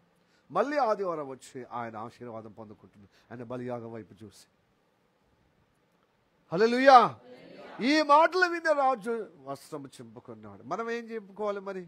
ఈ మాటలు విని మన హృదయము, వస్త్రం అంటే ఏంటిది? హృదయం చింపుకోవాలి. ఏమన్నది పాస్టర్? రాజు చింపుకున్నట్టు మనం కూడా చింపుకున్నాం. చింపుకోవడం అంటే నొచ్చుకోవడం అండి. హల్లెలూయా, ప్రైజ్ ది లార్డ్. చాలా మంది చింపుకున్నారు, వాళ్ళు దుర్వార్తలు విని చింపుకున్నారు. ఇప్పుడు యాకోబు ఉన్నాడు, తన కుమారుడు యోసేపు ఇలా అయిపోయిండు, క్రూర మృగము చంపేస్తే నీ కుమారుడిని, నీ ప్రియమైన కుమారుని, ప్రేమించిన కుమారుడిని ఇదిగో విచిత్రంగా అతని ప్రేమతోని కొట్టించిన చూడు అని చెప్పి అన్నదమ్ములు మిగతా కొడుకులు మోసం చేస్తే చెప్పారు తండ్రికి.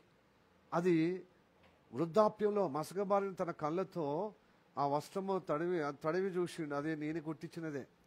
కానీ ఇదిగో ఒక క్రూర మృగాన్ని, అంటే ఒక మేకను చంపేసి ఆ రక్తలు ముంచి క్రూర మృగము నీ కుమారుని హతమార్చిందంటే నమ్మి ఏడ్చాడనమాట. బట్టలు చింపుకొని ఆ నడుముకు గోనె పట్టు కట్టుకొని ధూళి పోసుకుని ఏడ్చాడనమాట ఆ దుర్వార్త విని. అట్లా వస్త్రం చింపుకున్న వారు ఉన్నారు.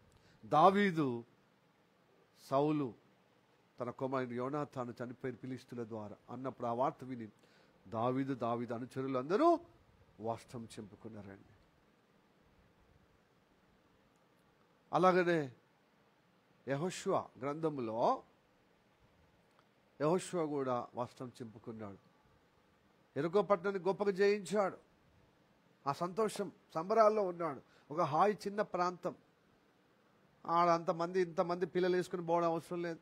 స్త్రీలు, పిల్లలు, పెద్దలు ఒక 300 మంది పోతే ఉత్తగానే ఆ రాజ్యము మనం జయించవచ్చు అని. ఆ 300 మంది పోయారు, 3,000 మంది పోయారు. వాళ్ళు తరిమి కొట్టి 30 మంది చచ్చిపోయారు. ఆ వార్త విని అరే ఇట్లా అయిపోయింది, ఇంత పెద్ద రాజ్యం ఎరుక గోడలో మనము బదలు కొట్టామే, దేవుడు చెప్పినట్టుగా చేస్తే అద్భుతంగా యుద్ధంలో విజయం పొందుకున్నామే, మరి ఈ హాయిపురం చిన్న దేశము మనం తరుము కొట్టడం ఏందని చెప్పి మళ్ళీ యోధులు చనిపోయారు 30 మంది అని చెప్పి ఏం చేశారు, ఆయన వస్త్రం చింపుకున్నాడు, ఏడ్చాడు. ధూళి మీదేసుకొని గోనెపట్టు కట్టుకొని ఏడ్చాడు దేవుని దగ్గర. ఇప్పుడు రాజేమో వస్త్రం చింపుకున్నాడు. బైబిల్ చదివినప్పుడు, ధర్మశాస్త్రం విన్నప్పుడు, మనం కూడా విన్నప్పుడు ఏం చేయాలి తెలుసా, హృదయాన్ని మనము చింపుకోవాలి. అరే నిజంగా బైబిల్ చదువుతలేనే, బైబిల్ చదివితే ఏది మంచిదో ఏది చెడ్డదో మీకు అవగాహన కలుగుతుంది. ఇది చేయకూడదు, ఇది చేయాలన్నా నాకు శక్తి లేదు కదా, చెడే చేస్తాం తెలుసుకున్నా కూడా అని దేవుని దగ్గర ప్రార్థన చేస్తాం. తండ్రి ఇదిగో ఈ చెడొద్దు, నాకు మంచిది కావాలి, ఇదిగో నీ ధర్మశాల ఇలా చెప్తుంది. ఆ విధంగా నువ్వు కోరుకున్న ప్రార్థన చేస్తే దేవుడు సహాయం చేస్తుంది. ఆ విషయంలో అడుగుడు మీకు ఇవ్వబడును, తట్టుడు మీకు దొరుకును, తీయబడును, వెతుకు ప్రతివానికి దొరుకును. ఈ మాటగా చెప్తే మనం అన్నీ ఉన్నాయన్ని ఇళ్ళల్లో మనకు కావాల్సిన వస్తువులన్నీ అడుగుతున్నాం. కానీ దేవుణ్ణి అడగవలసినది మాత్రము దేవుని వ్యక్తిత్వాన్ని మాత్రము, వ్యక్తిత్వ వికాసం కోసము అడుగుతలేమే. మనం నష్టపోతాం. హల్లెలూయా. సమయం ఆసన్నమైంది. ఈ శరీరం మట్టుకే బ్రతుకు. ఆ తర్వాత మనకు ఈ శరీరం పోయిన కొద్దీ అంతరంగ పురుషుడు వాక్యంగా కట్టుకుని నిలబడుతుంది. అది పరలోకం పోతుంది. మనం ఆత్మీయంగా నడిచే బిడ్డలే. మనం పరిశుద్ధాత్మ ద్వారా మనం చదివినప్పుడు ఆ దేవుని వైపుగా తీసుకుపోయి మనల్ని దేవుడు కోరుకున్న రూపంలో స్థిరపరుస్తాడు, దేవుడు సిద్ధపరుస్తాడు. ఇంతకు మీకు పంపించిన సిలోన్ ప్రేయర్ హౌస్లో పంపించి చూశారా అండి? చూసిరా? చూడండి. అర్ధరాత్రిలో గుండె జారిపోవాలి. ఎందుకంటే అంత భయంకరమైన సన్నివేశం జరిగినది. అది నిజం. ఇప్పుడు రానున్న కాలంలో మనం ప్రత్యక్ష చూడబోతాం. సాతాను సమయం కొంచెమే ఉందని వాడు ఎక్కువ చేస్తున్నాడు. అరణ్యులు ఉన్న వాళ్ళందరూ ఇప్పుడు జనసమర్థులు వస్తున్నారే, అహోరవులు అని, అఘోరాలు. నేనేమన్నా అహోరాలు అన్నా? అఘోరాలు శవాలు పిక్క తినేవారు.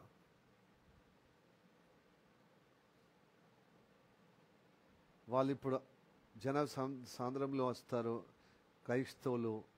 అలాంటి వాళ్ళు చాలా ఎప్పుడో నేను చిన్నప్పుడైతే అది కథలు, అది నిజమా అవునది అనేది. ఇప్పుడైతే కళ్ళారా చూస్తున్నాం.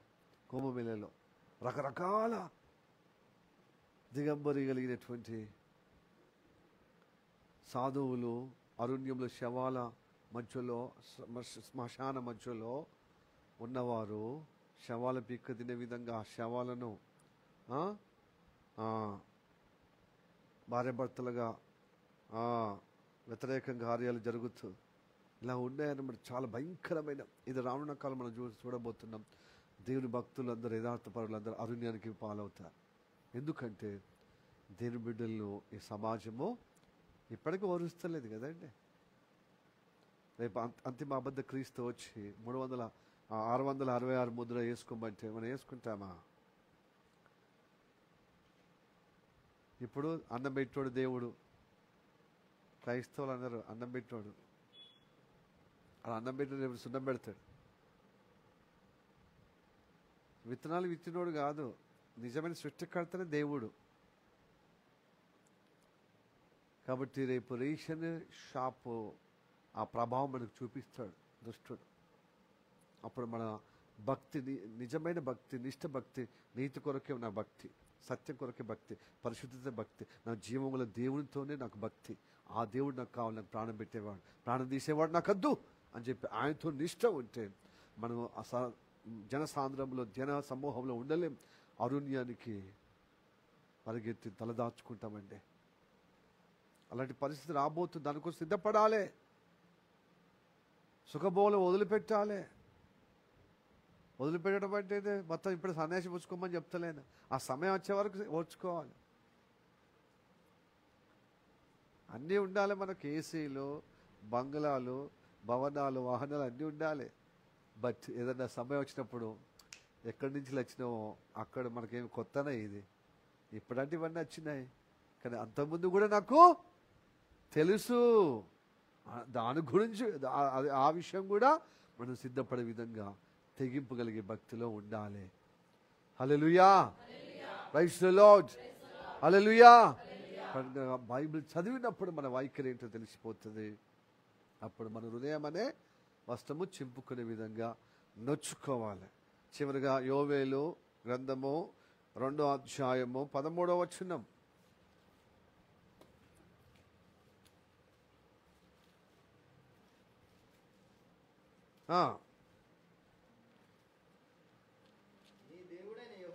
నీ దేవుడని యెహోవా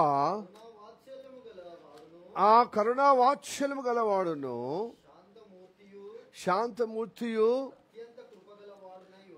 అత్యంత కృపగలవాడునై ఉండి తాను చేయనుద్దేశించిన మనకు శాపమును బట్టి మనకు కీడు కలపెట్టే విధంగా కీడును చేయక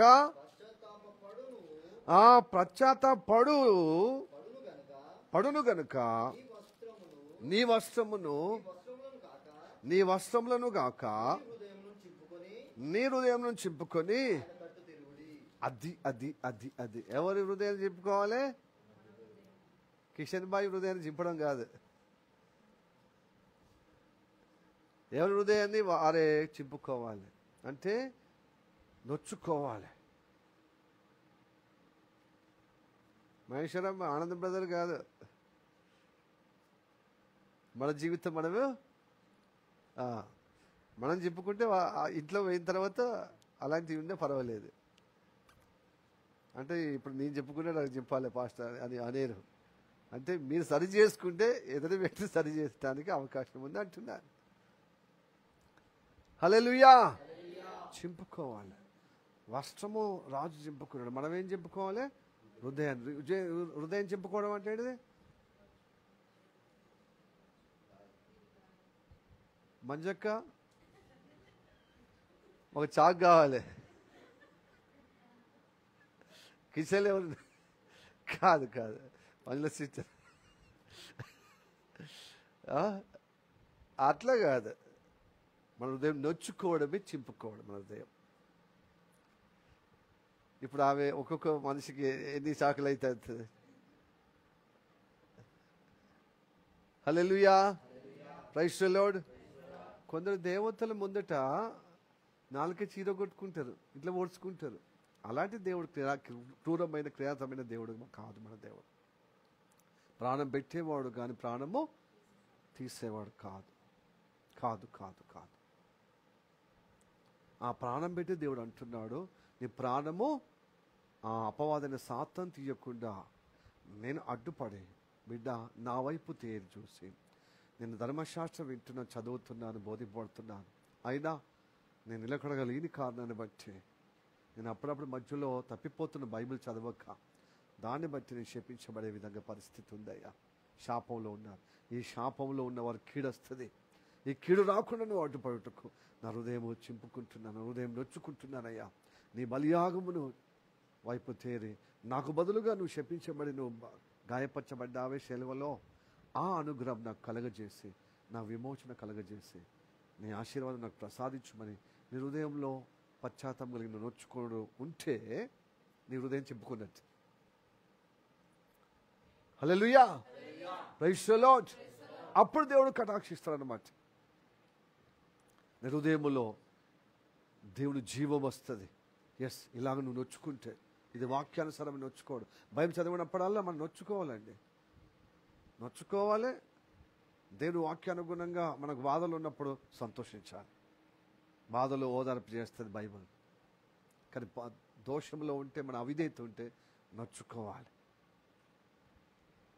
అప్పుడు నేను కటాక్షిస్తుంది. హల్లెలూయా, ప్రైజ్ ది లార్డ్. అబద్ధమాడిన వారికి నొచ్చుకునే విధంగా బూతు మాటలు అప్పుడప్పుడు దొర్లుతాయి కదా, ఊత మాటల్లాగా, అప్పుడు నొచ్చుకోవాలి. బైబిల్ నిలకడగా చదవలేని వారు, చదివి నిలకడగా నిలబడలేని వారు నొచ్చుకోవాలి. ప్రార్థన సహవాసం ఉదయం సాయంత్రం రాకపోతే నొచ్చుకోవాలి. సువార్త చేయకపోతే నొచ్చుకోవాలి. నశించే వారి పట్ల భారం ఏమాత్రం లేదు, క్రీస్తు ప్రేమ చూపించే ఆ భారం లేకపోతే నొచ్చుకోవాలి. ఎందుకు ఇలాగ మొండిబారిపోతున్నాను, కఠినమైపోతున్నాను, ఓ సలిబిగా ఉండలేకపోతున్నాను, ఎదుటి వ్యక్తి అయ్యో అని వాళ్ళు ఎట్లా పోట్లాడుతూ నేను కూడా ఎట్లా పోట్లాడతా, వాళ్ళకు నాకేం తేడా? ఈ విషయాలన్నీ బైబిల్ చదివినప్పుడు మనకు కనబడుతున్నప్పుడు ఏం చేయాలి? నొచ్చుకోవాలి. అప్పుడు మన హృదయమో చీల్చివేసుకున్నట్టు. కాబట్టి ఆ నొచ్చుకునే ప్రక్రియ ఉంటే నమ్మదనే దేవుడు. ఆ రాజు ఎలా వస్త్రం చింపుకున్నాడో నీవు అలా చింపుకుంటే దేవుడు కటాక్షిస్తాడు. హల్లెలూయా, ప్రైజ్ ది లార్డ్. తప్పక మన్నిస్తాడు దేవుడి కటాక్షం ద్వారా. మళ్ళీ మనలో ఉన్నటువంటి ఈ వారములో మన ప్రవర్తన బట్టి ఎలాగా కీడు కలిగే విధంగా ఆ శాపం ఆరోపిస్తుందో బైబిల్ పరిశుద్ధ గ్రంథం ద్వారా, అదే ఆరోపణ నుంచి దేవుడు ఏం చేస్తాడో తన మీద వేసుకొని ఆయన ఆశీర్వాదానికి ఆరోపిస్తాడు. ఆశీర్వాదం మనకు అనుగ్రహిస్తాడు. కనుక యేసయ్య బలియాగం వైపు తేరి మనము నొచ్చుకొని క్షమాపణ పొందుకుందాం. తద్వారా ఆయన ఆశీర్వాదంలో పాలు పొందుటకు సిద్ధపడదాం. ఈ వాక్యాల చేత దేవుడు ఆశీర్వదించడం అనిపించును గాక. ఆమేన్. తలలు వచ్చి మనము ప్రాధేయపడదాం. Praise the lord. హల్లెలూయా.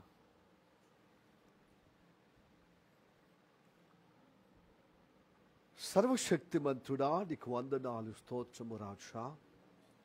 ఇదిగో ప్రభువా, ఈ ఉదయ కాలంలో నువ్వు విన్నటువంటి నీ బిడ్డలతో మాట్లాడిన మాటలను బట్టి, నీ బిడ్డలందరూ విన్న వాక్యాన్ని బట్టి, ఈ వారములో ప్రవర్తించిన ప్రవర్తనను బట్టి, నువ్వు చెప్పినట్టుగా చేయలేనటువంటి ఆయా నడవండి బట్టి తను నొచ్చుకునేవారు ఎవరైతే ఉన్నారో, ఎవరైతే ప్రభు స్తోత్రం తను అలా లేమే అని ప్రభు వారి హృదయంలో కొంచెమైనా నొచ్చుకునే విధంగా ఉంటే తండ్రి, నిజంగా ఆ రాజు హోషేయ రాజు 16వ రాజు, యూదా దేశానికి 16వ రాజు ఏ విధంగా మూలగబడ్డ ధర్మశాస్త్రము, అదే తన పితరులు లెక్క చేయనటువంటి ధర్మశాస్త్రము, అదిగో ప్రభు ఆ యొక్క దేవాలయం దొరికినప్పుడు యాజకుడైన హిల్కీయా చదివినప్పుడు ఆ చదివిన చదువుకు ప్రభు తన బోధ చేసినప్పుడు ఆ యాజకులు తన వస్త్రం చింపుకున్నాడయ్యా. అయ్యో మా కుటుంబం అలా లేదే, నా జీవితం అలా లేదే అని నొచ్చుకునే విధంగా తన వస్త్రము చింపుకున్నట్టు తండ్రి ప్రభు, ఇప్పుడు ప్రభు నీ వాక్యం విన్నప్పుడు, అవును నేను నిలకడగా వాక్యం చదవలేనటువంటి విధంగా ఉన్నానే, అయ్యో ఒకవేళ చదివినా దానికి నిలకడగా ఉండలేకపోతున్నానే, ఇదిగో చదివినా కూడా చదవనట్టుగా అబద్ధాలు ఆడడము, పొరుగువాని మీద అబద్ధ సాక్ష్యము వాపడము, అపహాసన కూర్చున్న చోట్ల కూర్చోవడము, ఇదిగో పాపల మార్గం నిలవడము, నలుగురు నడిచినట్టుగా నడిచే విధంగా అయా దుష్టుడు ఆలోచించప్పున నడిచే మూర్ఖత్వం ఉందయ్యో. ఇలాగైతే నేను పొట్టులాగా దుష్టులే ఇలాగా పొట్టులాగా గాలికి చెదరగొట్టి పొట్టువలే ఉంటానని ఉన్నావు. నేను దుష్టులాగా అయిపోతున్న దుష్టు మార్గంలో నడిచే విధంగా ఉన్నాను. నీ ధర్మశాస్త్రం దీవారాత్రములు నేను చదవలేకపోతున్నాను, చదివినా అది ధ్యానించలేకపోతున్నాను, ధ్యానించిన క్రియల్లో నిలకడలేకపోతున్నానయ్యా. ప్రభా స్తోత్రము తండ్రి. అప్పా ఇత్యాదులన్నీ తండ్రి, ఉదయం సాయంత్రం ప్రాంతాలకు అటెండ్ అయ్యలేకపోతున్నాను. ఇదిగో పనిని ఒత్తిడి బట్టి, ఇదిగో జాబును బట్టి, ఇదిగో నేను గొప్పగా బిజీని బట్టి ఏదో రకంగా దేవుని యొక్క సముఖంలో గడపలేనటువంటి విధంగా దేవుని కార్యాలు చేయలేనటువంటి పరిస్థితి అయ్యా. వీటన్నిటి నేపథ్యమే ఇదిగో ప్రభు శాపం అంటున్నా, ఆ శాపానికి వచ్చి కీడు అంటున్నావయ్యా. ఆ కీడు భరించజాలని తండ్రి, ఆ శాపం నేను ఓర్వజాలను తండ్రి నన్ను క్షమించుము అని ఎవరైతే నొచ్చుకొని హృదయములో ప్రభువా హృదయము తండ్రి నొచ్చుకున్నప్పుడు తండ్రి నిజంగా రాజు ఏ విధంగా పై వస్త్రము ఎదుగు ప్రభు ఎదుగు చింపుకున్నాడో హృదయంలో నొచ్చుకున్న వారందరూ హృదయం చింపుకునేవారుగా అయ్యా నువ్వు అంగీకరిస్తానని సెలవిచ్చి ఉన్నావు. అదే నిజమైన పశ్చాత్తాపం అంటున్నావయ్యా. అలాంటి పశ్చాత్తాపం కలిగిన ప్రతి బిడ్డను ప్రభువా నీ బలియాగం ద్వారా క్షమించి వారి ప్రభువా ఎవరైతే ఇలాగా నిజంగాని వారి వైఖరి విడదున్నట్టుగా వాక్య అనుగుణంగా ప్రభువా సమర్పణ చేసుకొని వారి లోటును సవరించుకునే విధంగా పశ్చాత్తాపడే విధంగా నొచ్చుకుంటున్నారో వారి మీద ఉన్న శాపమంతా నీ మీద వేసుకొని అయ్యా నీ ఆశీర్వాదం నీ బలియాగం ద్వారా నీ ఆశీర్వాదం ప్రసాదించమని ప్రార్థన చేస్తున్నాం. ఇంత ప్రేమగల దేవుడు, ఇంత వాత్సల్యం కురిపించే దేవుడు, ఇంత కృపగల దేవుడు ఈ భూమి మీద ఎక్కడున్నాడయ్యా? నీవు తప్ప ఏది ఈ భూమి మీదే కాదయ్యా, విశ్వంలో ఎక్కడ లేడయ్యా. అన్ని నామాల కంటే పై నామం యేసు నామము. అయ్యా నువ్వు చల్లనైన చూపు ద్వారా మమ్మల్ని ప్రభు కటాక్షిస్తావు. మా స్థితిగతులను అయ్యా నువ్వు అర్థం చేసుకొని మా స్థితిగతులను ప్రభువా అయ్యా మా బలిదులను అర్థం చేసుకొని యథార్థంగా ఒప్పుకున్న వారికి నొచ్చుకున్న వారికి కటాక్షిస్తావు, విమోచిస్తావయ్యా. కనుక నీ రక్త ప్రోక్షణ ద్వారా అందరినీ పరిశుద్ధపరచుటకు అందరూ ప్రభు నొచ్చుకున్న వారిని విడిపించుటకు సహాయం చేయమని ప్రార్థన చేస్తున్నాం. తండ్రి ప్రభు ధర్మశాస్త్రం నీ వైపుగా తిప్పినప్పుడు నీ వైపు చూసిన వారందరూ విశ్వాసంగా చూసిన వారందరూ నీతిమంతులు అవుతారని సెలవిచ్చున్నాం. నీతిమంతులందరూ ఆత్మచేత ప్రభువా అయ్యా ఎవరైతే ప్రభు యథార్థంగా ప్రభువా ఇదిగో ప్రభు ప్రాధేయపడుతున్నారో వారందరూ తండ్రి ఆత్మచేత నడిపించగోరుతున్న వారికి అందరికీ క్షమాపణ కలగచేయమని పశ్చాత్తాపం కలిగినటువంటి ఆయా స్తోత్రం తండ్రి నీ కృప ద్వారా నీ విమోచన కలగచేయమని ప్రార్థన చేస్తున్నాం. నేను ఏ ఒక్కరు కూడా వచ్చినట్టుగా వెళ్ళకుండా వారి హృదయంలో కార్యం జరుగుటకు సహాయం చేయం. ఎవరి ఇచ్చల నుండి కాపాడబడుటకు సహాయం చేయము. అశ్రద్ధ నుండి కాపాడమని ప్రార్థన చేస్తున్నాం. నిర్లక్ష్య వైఖరి నుండి కాపాడమని ప్రార్థన చేస్తున్నానయ్యా. వాక్యం చదవలేని వారిని కాపాడమని ప్రార్థన చేస్తున్నాం. చదివిన వారికి చదివేటట్లుగా ప్రభువా అయ్యా స్తోత్రం చదవలేని వారు చదివేటట్లుగా చేయమని ప్రార్థన చేస్తున్నాం. చదివిన వారు గ్రహించలేనట్టుగా ఉన్న వారు గ్రహించినట్లుగా ఆశీర్వదించమని ప్రార్థన చేస్తున్నాం. ప్రభు నిలకడగలేని వారిని ప్రభు నిలకడగా ఉండేటట్లుగా అయ్యా నీ మీద విశ్వాసంగా అయ్యా స్తోత్రం ముత్తని పరిశుద్ధాత్మ చేత నడిపించబడే అనుగ్రహము దయచేయమని ప్రార్థన చేస్తున్నాం. మొత్తంగా అయితే ప్రభు ఎక్కడెక్కడ వాళ్ళకి బలహీనతలు ఉన్నాయి వాటన్నిటినీ సవరింపబడి ప్రభు నీ ఆశీర్వాదం నీ బలము దయచేయమని నీ గొప్ప జీవము దయచేయమని ప్రార్థన చేస్తున్నాం. ప్రార్థన ఎందుకు వద్దన్నాను యథార్థంగా ఒప్పుకున్న వారికి నువ్వు గొప్పగా ప్రభు నువ్వు ఆశీర్వదిస్తావని నమ్మొచ్చుకున్నా. ఆశీర్వదింపబడిన ప్రతి బిడ్డకు ప్రభు నీ జీవంలో పాలనేటట్లుగా నిలబెట్టమని యేసయ్య నామములో ప్రార్థించి అడుగుచున్నాము పరమ తండ్రి. ఆమేన్ ఆమేన్ ఆమేన్.